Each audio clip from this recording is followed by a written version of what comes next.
Ano pa yung gusto kong malaman? Kasi there are a lot of restaurants in the UAE. There are a lot of restaurants, Filipino restaurants, foreign restaurants. What makes Empress Palace different from the other restaurants po? So far, sa buong UAE siguro, kami pa lang yung nagbebenta ng baked sushi na may wide variety ng flavor. So, meron yung iba, pero 1 or 2 flavors lang. Pero yung sa amin, 7 flavors siya. Based sa customer, hindi naman sa amin. Yung Cajun na seafood namin, yung Boodle Fight, sana siya. Pwede siyang itapat or i-compete sa mga ibang nag-provide nung though maliit lang yung namin, so as much as possible nilo-lower namin yung cost para at least mas affordable siya sa mga clients. So especially mga Pilipino yung clients, since yung restaurant namin is nasa Satwa siya, so hindi ka naman pwedeng taasan mo masyado yung price. So dapat yung pa rin, may kita pero hindi yung talagang For you po, Ms. Rica, what makes Empress Palace different?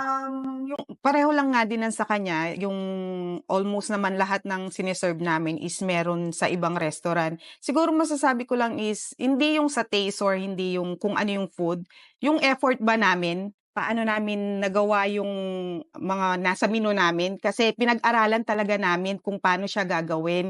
Before kami mag-start ng businesses, nagpupuyat talaga kami para malaman kung paano yung ikalalabasan ng pagkain na lulutuin namin sa kanila. So siguro yun yung masasabi ko na parang ginawan talaga namin ng effort para maganda yung kalalabasan ng pagkain.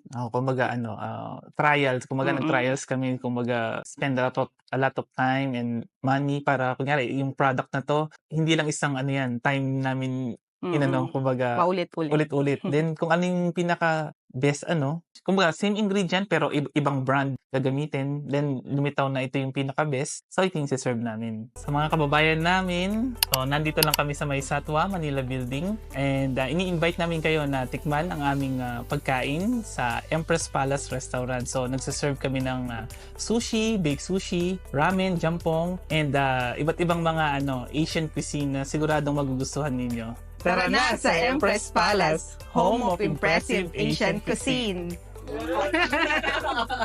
If you enjoyed this episode, please give us a thumbs up and don't forget to subscribe and hit the notification bell to stay updated with more inspired content featuring OFW business success story. Keep chasing your dreams and turn your entrepreneurial visions into reality.